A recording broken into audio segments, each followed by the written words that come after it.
আসসালামু আলাইকুম। আমরা প্রায় প্রত্যেকেই পুডিং বানাতে পারি, কিন্তু এই রেসিপিটা আমি শেয়ার করছি শুধুমাত্র আমার এক ছাত্রের জন্য, যে কিনা আমাকে অনেক রিকোয়েস্ট করেছিল যে একটা পুডিংয়ের রেসিপি দিতে। তাই শুধুমাত্র ওর জন্যই এই রেসিপিটা দেওয়া।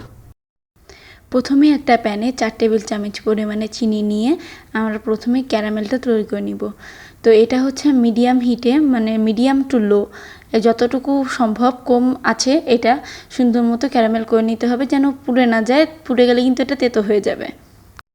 এরপর যে পাত্রে আমি পুডিংটা বসাবো সে পাত্রে এটাকে ঢেলে নিচ্ছি এবং চারপাশে ছড়িয়ে দিব। এরপর নিয়ে নেব 2টো ডিম, আর ডিমের সাথে অ্যাড করব হচ্ছে হাফ কাপ পরিমাণে চিনি। হাফ কাপ চিনি এখানে যথেষ্ট। এরপর চিনি এবং ডিমটাকে ভালো মতো আমরা একটু মিশিয়ে নিচ্ছি।